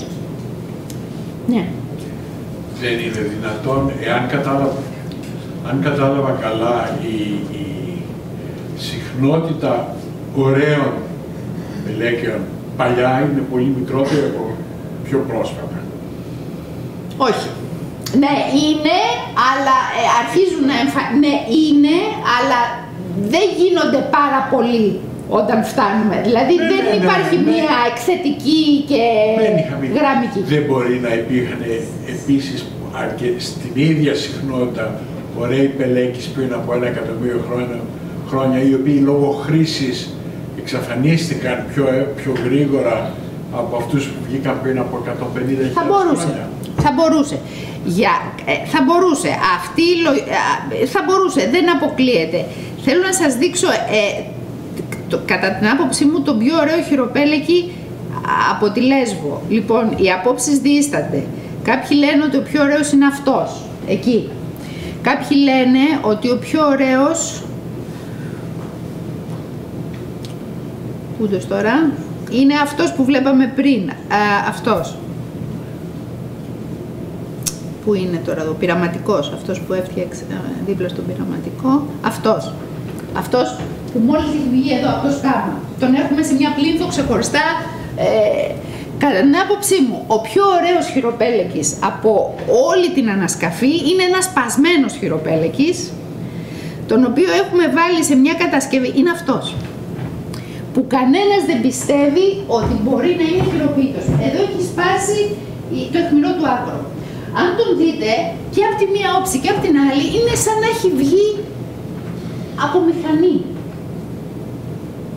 Δεν πιστεύει κανείς ότι έχει τόση συμμετρία και τόση τελειότητα και είναι χειροποίητος. Έχει χρησιμοποιηθεί. Έχει φθορά. Παρ' όλα αυτά, κανείς μπορεί να το αναπαραγάγει. Δεν υπάρχει μια γραμμική σχέση. Περνάει ο χρόνος, είναι περισσότεροι ή παλιότεροι. Αλλά να, και στα παλιά χρόνια και στο 1 εκατομμύριο και στο 1,5 εκατομμύριο, ξαφνικά σου ξεπετάγονται αντικείμενα που λες τι είναι αυτά. Θα πεις ήταν καλλιτέχνης, τι είναι ο καλλιτέχνης, τι είναι ο γλύπτης σήμερα. Κάθε τι είναι ιστορικά, τοποθετείται στο ιστορικό του πλαίσιο. Δεν ήταν γλύπτης της εποχής, δεν ήταν καλλιτέχνης της εποχής, αλλά και οι ζωγράφοι των σπηλαίων, οι δημιουργοί των παλαιολιθικών Αφροδιτών με τις οποίες ξεκίνησα, ήταν καλλιτέχνες με την έννοια που τους αντιλαμβανόμαστε σήμερα. Ο όρος του καλλιτέχνη έχει ήδη αλλάξει. Οι καλλιτέχνες σήμερα, στην εποχή της τεχνητής νοημοσύνης, σχεδιάζουν έργα με αλγόριθμους τεχνητής νοημοσύνης και πουλάνε πολλαπλά έργα και θεωρούνται καλλιτέχνες. Και δεν έχουν χρησιμοποιήσει το χέρι τους, το χρωστήρα τους, ούτε το καλένο. Έχω και εγώ μια ερώτηση. Ευχαριστούμε πολύ για την παρουσίαση. Στη στην κλασική περίοδο ή στην Μινωική ξέρουμε ότι επικοινωνούσαν οι Μινωίτες με τους Αιγυπτίους, γιατί βρίσκουμε Μινωίτικα κτλ. Υπάρχει πιθανότητα εδώ να έχει βρεθεί κάποιο εργαλείο σε ένα μέρος όπου δεν υπάρχει τίποτε το υλικό αυτό και να συνάγουμε ότι μεταφέρθηκε και να έχουμε μια ιδέα από τις μετακινήσεις των τότε ανθρώπων. Αυτή είναι μια ερώτηση, θα τις κάνω τις δύο μαζεμένες. Η άλλη είναι κάνετε μια ανασκαφή στη Λέσβο. Και εδώ μας παρουσιάζεται το πανόραμα του παγκόσμιου του τι συμβαίνει. Θα μπορείτε να μας πείτε λίγο η κοινότητα των συναδέλφων σας είναι πολύ μικρή παγκοσμίως κτλ. Και αν θέλετε στη συνέχεια να μας πείτε δύο στοιχεία από το συναίσθημα της ανασκαφής, να μας μιλήσετε γι' αυτό. Λοιπόν, δύο ερωτησούλες κάνατε μόνο που μπορούμε να περάσουμε όλο το βράδυ εδώ. Λοιπόν, το πρώτο ήταν για η μετακίνηση. Η μετακίνηση, όταν έχεις μόνο λίθινα εργαλεία, είναι πιο δύσκολο να το πεις, αλλά όπως το παράδειγμα του βοτσάλου των αυστραλοπιθήκων, των Αφρικάνους, μπορείς να πεις ότι αυτό έχει έρθει, η πλησιέστερη πηγή, η άσπη, είναι 9 χιλιόμετρα μακριά. Είναι φερτό, αλλά δεν μπορείς να μιλήσεις για ανταλλαγή. Είναι άλλο πράγμα η ανταλλαγή. Η ανταλλαγή προϋποθέτει δύο κοινότητες που ανταλλάσσουν αγαθά που είναι μόνιμα εγκατεστημένες. Στη δική μας την περίπτωση έχουμε νομαδικούς πληθυσμούς που κινούνται, μετακινούνται διαρκώς, εποχικά, σε αναζήτηση θηραμάτων, σε αναζήτηση φυτικών τροφών. Ενίοτε κάνουν και πτωματοφαγία. Δεν μπορείς να μιλήσεις για αυτήν την ανταλλαγή τόσο πίσω στον χρόνο, ειδικά όταν τα δεδομένα σου είναι μόνο λίθινα εργαλεία. Υπάρχουν λιγοστές περιπτώσεις, μία από αυτές είναι το Γκέσερ Μπένετ Ιακώβ, που στις ανοξικές συνθήκες της όχθης του Ιορδάνη ποταμού έχουν βρεθεί και οργανικά κατάλοιπα, έχουν βρεθεί και οστά, έχουν βρεθεί ξύλα, έχουν βρεθεί μικρά καμένοι πυρητόλιθοι από εστίες και αυτή θεωρείται η πρώτη, η πιο παλιά, ας πούμε, περίπτωση σκόπιμης ελέγχου της φωτιάς στις 800.000 χρόνια. Κοντά στη θέση που δείξαμε τα ευρήματα, είναι 300-400 μέτρα απόσταση. Είναι δύσκολο να μιλήσεις για ανταλλαγή σε αυτές τις περιπτώσεις και τόσο νωρίς, όταν δεν έχεις κι άλλου είδους μαρτυρίες. Η δεύτερη ερώτηση ήταν... Το συναίσθημα της... Η τρίτη ήταν αυτή. Πόσο μεγάλη είναι η κοινότητα? Η κοινότητά μας. Λοιπόν, η κοινότητα είναι μικρή, δυναμική και όπως όλες οι κοινότητες, οι μικρές και οι δυναμικές, με τα πάθη της, με τα λάθη της, είναι μια κοινότητα που έχει τους αρχαιολόγους της Παλαιολιθικής που αποκαλύπτουν τα πρωτογενή δεδομένα, έχει τους παλαιοανθρωπολόγους που είναι πιο εστιασμένοι, γιατί είναι αυτά, τα δικά τους τα ευρήματα ακόμα λιγότερα και εκεί είναι οι εντάσεις και οι παραθέσεις πολύ πιο έντονες και δυνατές. Το μεγάλο κοινό που το γοητεύει αυτό το κομμάτι της προϊστορίας και στην Ελλάδα είναι το κομμάτι της αρχαιολογίας που είναι εντελώς γνωστό. Στο Πανεπιστήμιο Κρήτης διδάσκεται συστηματικά παλαιολιθική αρχαιολογία από το 2000. Αυτή τη στιγμή εκλέχθηκε ένας συνάδελφος στο Πανεπιστήμιο Ιωαννίνων. Δύο συνάδελφοι που κάποτε δίδασκαν παλαιολιθικά στη Θεσσαλία και στο ΕΚΠΑ έχουν αφιπηρετήσει. Ενώ πάντα θεωρούν ότι η εποχή του χαλκού δεν μπορεί παρά να μην έχει έναν και ότι πρέπει να καλυφθούν διδακτικά. Και μου έκαναν εντύπωση πολλές συνάδελφοι που ήρθαν από το Εθνικό Μουσείο, από την Αρχαιολογική Υπηρεσία, μεγάλες γυναίκες, που είπαν ναι, εμείς δεν τα είχαμε διδαχτεί ποτέ αυτά. Και είχαν δίκιο. Και όταν δεν τα έχεις διδαχτεί, πώς θα τα βρεις, πώς θα τα ανακαλύψεις, άμα δεν τα έχεις πιάσει, δεν τα έχεις δει. Τώρα, το συναίσθημα. Δεν υπάρχει τίποτα πιο αφροδισιακό. Ελπίζω μην μας γράφει το βίντεο, έτσι, να το κλείσουμε. Λοιπόν, ξυπνάς το πρωί, τρέμεις, κρυώνεις, νηστάζεις, πας στη γη και στο τέλος της μέρας έχεις βρει 1, 2, 3, 5 τέτοια πράγματα και είσαι πανευτυχής και δεν θες να φύγεις. Και νηστάζεις και κρυώνεις και έχουν περάσει και 5 και 6 εβδομάδες και πρέπει να γυρίσεις και όλοι γκρινιάζουν. Όλες οι κρίσεις έχουν δημιουργηθεί στο σπίτι, στα παιδιά, στους γονείς, ό,τι μπορείς να φανταστείς και εσύ θες εκεί να πηγαίνεις το πρωί και να σκάβεις. Είναι η ομορφιά της ανασκαφής, το άγνωστο και αυτό που σε κάνει να παραμένεις αιώνια νέος. Λοιπόν, αυτά εννοώ.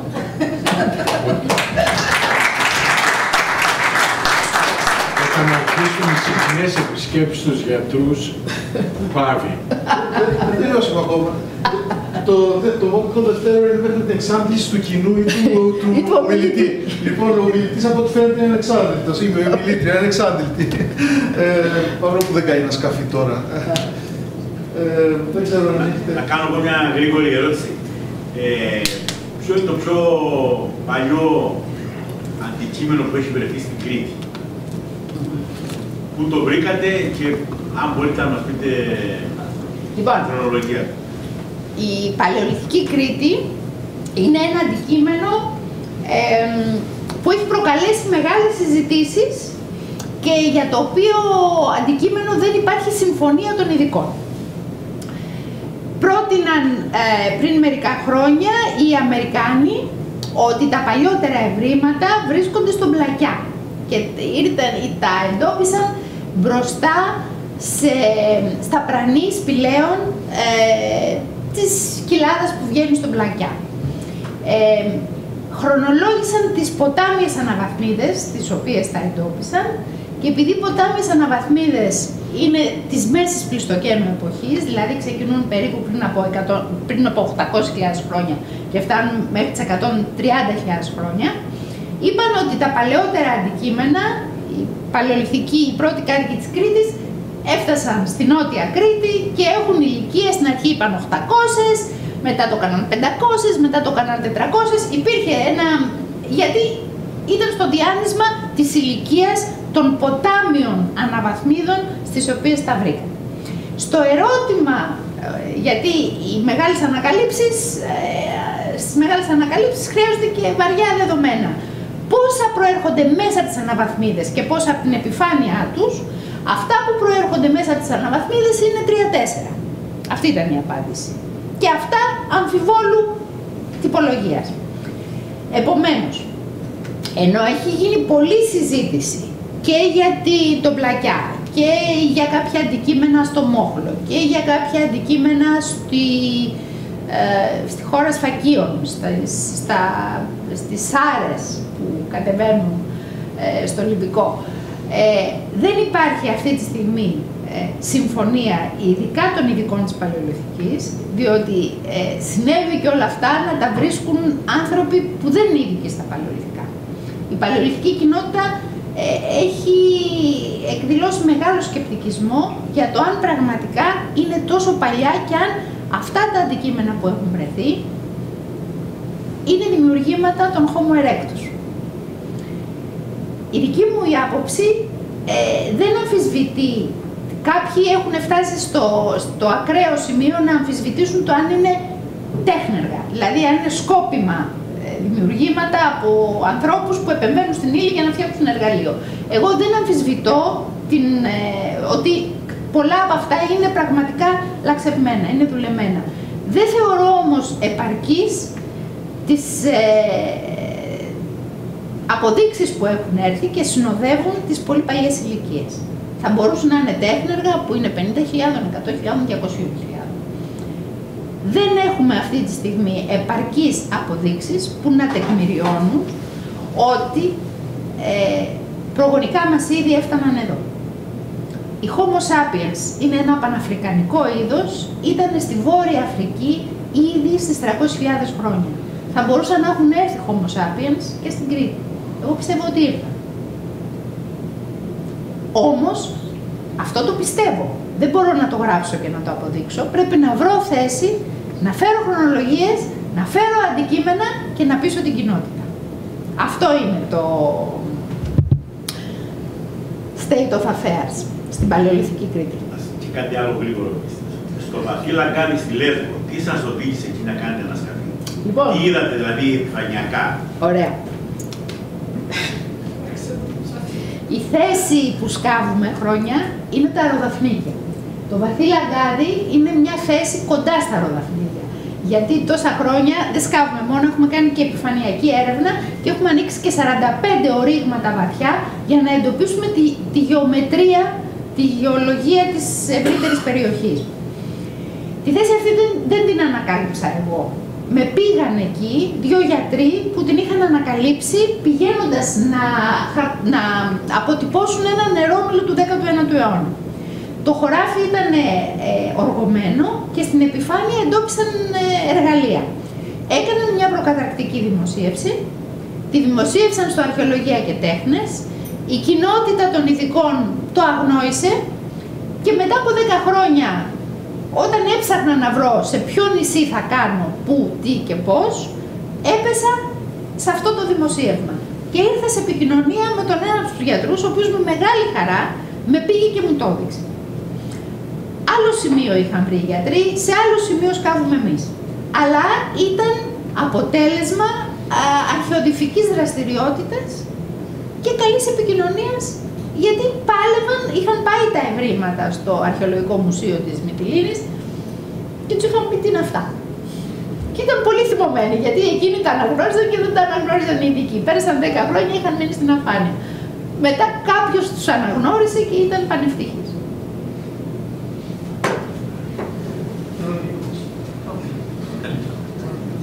Εγώ να πω καταρχάς ότι αν αληθεύει η πρώτη θεωρία, δεν ξέρω ποια είναι η σωστή, αλλά αν αληθεύει ότι ήταν θέμα επίδειξης στα εργαλεία, μπορώ να προβλέψω ότι αυτοί που λαξεύουν, οι λαγγιθοξόοι, ήταν άντρες. Γιατί, επειδή οι άντρες είναι πιο επιδεικτικά όντα. Έτσι, η βιολογία αυτό λέει. Λοιπόν, αυτό λέει, κύριε υπόλοιποι, Αποστόλη, αν το παρομοιάσουμε με την ουρά του παγωνιού εννοώ. Ναι, θα πρέπει να είναι. Ναι, αλλά σας έβαλε και τις κόκκινες γόβες επίσης, έτσι, για να μην είμαι μονομερής. Εσύ πολύ δική χώρα. Πολύ δική χώρα. Εγώ θέλω να ρωτήσω κάτι. Πόσο συχνά, όταν σκάβεις, πόσο συχνά βρίσκεις αντικείμενα? Εξαρτάται που σκάβεις. Λοιπόν, εμείς κάναμε 45 ορίγματα, το κάναμε κόσκινο την ευρύτερη περιοχή, σε μια ακτίνα, ας πούμε, 1 χιλιόμετρου από το σημείο που έχουμε τα επιφανειακά και τώρα έχουμε εντοπίσει 3-4 θέσεις. Χρόνο να έχουμε, χρήματα να έχουμε και όρεξη. Αλλά επειδή δουλεύουμε 11 χρόνια συστηματικά εκεί, τώρα ξέρουμε πού πήγαιναν αυτοί και έχουμε ένα μοντέλο βάσει του οποίου θέλουμε να δούμε αν επαληθεύεται. Το κίνητρό τους να πηγαίνουν στις θερμές πηγές. Οι θερμές πηγές είναι αυτό που τους προσέλκυε εκεί. Στις θερμές πηγές έβρισκαν ζέστη, μπορούσαν να μαγειρέψουν την τροφή τους, να παγιάσουν, πολλά. Δηλαδή σε ένα περιβάλλον παγετονικό, το να πας σε ένα μικροπεριβάλλον που σου δημιουργεί ξεχωριστές συνθήκες, αυτό είναι ένα τοπόσιμο. Εγγράφεται στους διανοητικούς χάρτες, περνάει από γενιά σε γενιά. Επομένως, αν πέσεις στη σωστή θέση, κάθε μέρα βγάζεις εργαλεία. Και εκεί τι εργαλεία, δηλαδή πόσα διαφορετικά μπορεί να βγάλεις? Ένας που σκάβει κλασικά θα περιμένει να βγάλει αγάλματα ή δεν ξέρω. Τι περιμένεις να βρεις εκεί? Ειδικά στα αεροδαφνίδια, περιμένεις να βρεις κοπής, χειροπελέκης, οι κοπής είναι οι μπαλτάδες, είναι το αντίστοιχο του μπαλτά. Χειροπελέκης, αξίνες, πυρήνες, από τους οποίους έχουν βγάλει τα αποκρούσματα και όλα τα στάδια της διαδικασίας της τεχνικής, για να το φτιάξεις μέχρι να το τελειώσεις. Για κάποιους, τα αλήθινα εργαλεία είναι απολύτως πληκτικά. Όταν έφευγα να κάνω διδακτορικό στα παλαιολιθικά, ένας μακαρίτης συνάδελφος καθηγητής μου λέγε: πού πας ρε Νένα τώρα, τι παλαιολιθικά πας να κάνεις? Γι' αυτό τέτοια τέχνη, ψηλή τέχνη, αυτό κάνει μικηναϊκά μου λέγε. Δηλαδή με χαλάλιζε, ήταν κλασικός αρχαιολόγος και με χαράμιζε μέχρι τα προϊστορικά, την ύστερη προϊστορία. Η συγκίνηση που παίρνεις και ειδικά με τους χειροπελέκεις που σας λέω ότι δεν υπάρχουν, έχω σκάψει σπήλαια, έχω σκάψει. Είναι κάτι μοναδικό, είναι η ομάδα μου, είναι πώς να το πω έτσι. Πέρα όμως από τη συγκίνηση υπάρχει η πληροφορία που βάλανε αυτά. Βέβαια. Το ειδικό βάρος.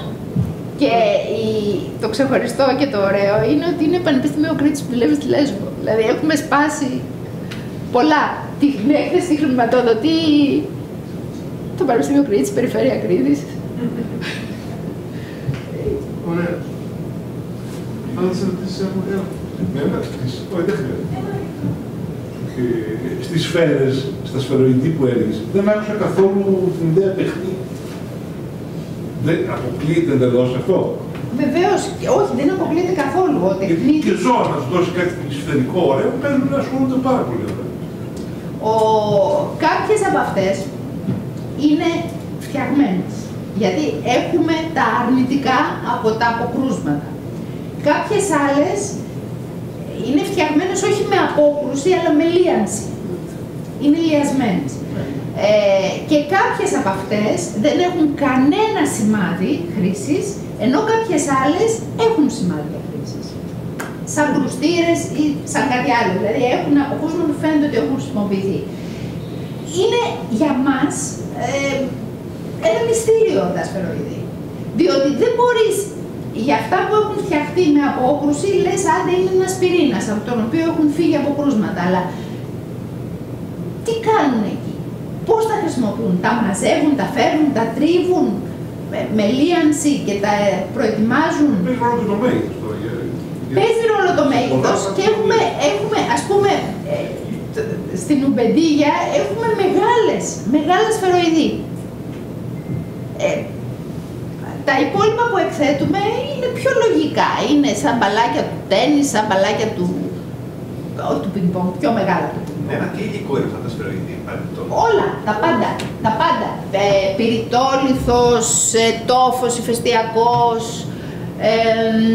χαλατζίας. Είναι... Δηλαδή όλη η γκάμα των πετρωμάτων που έχουν τον κονχοειδή θραυσμό, έχουν την ιδιότητα αυτή, χρησιμοποιούνται. Και τα άλλα που έδειξες με τις τρύπες, που προφανώς η τρύπα αποδυναμώνει τη... Αυτά είναι χειροπελές. Ναι, εγώ βλέπω επίσης εκεί, δεν άκουσα πάλι την ιδέα, μήπως να τα δένουν κάπου. Λοιπόν, αυτό το ρωτάνε συχνά. Να τα κρεμάνε, να τα κρεμάνε μαζί. Ναι, ότι να το κρεμάσεις. Το κρεμάς.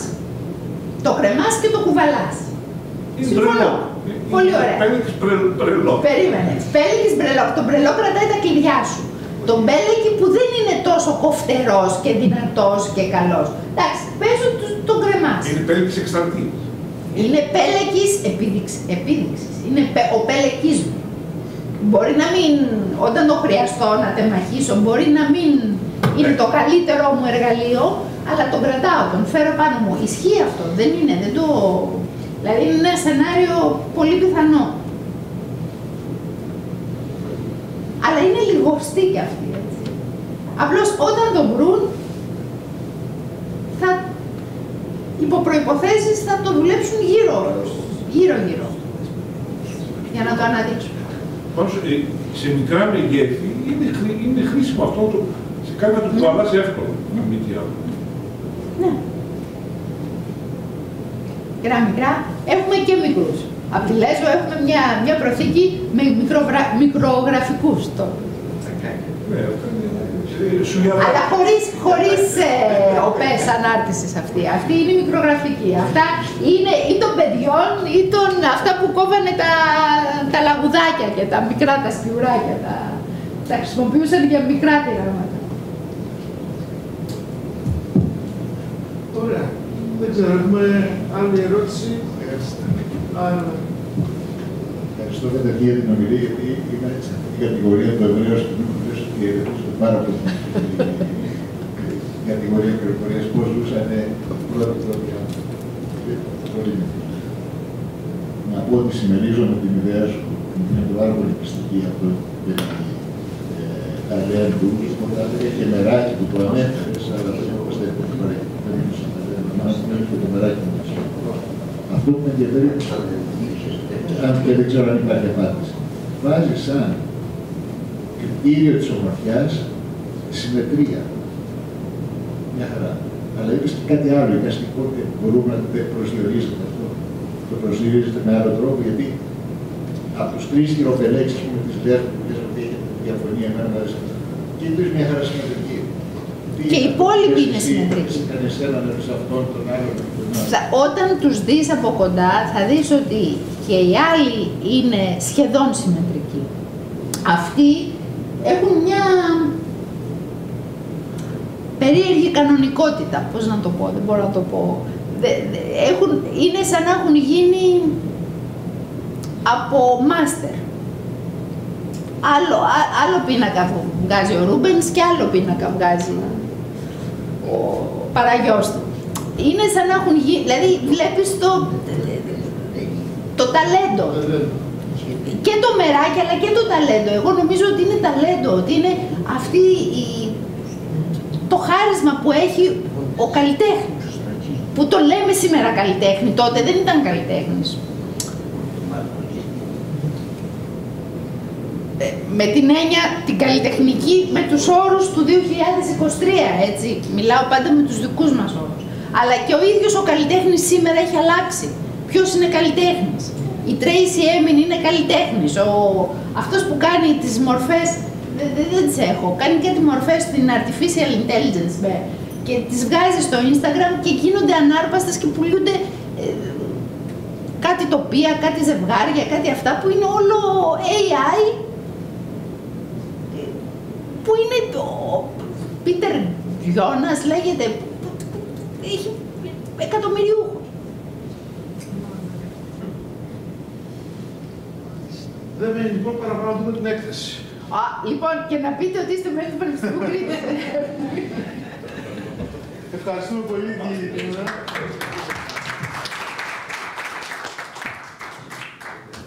Εγώ σας ευχαριστώ.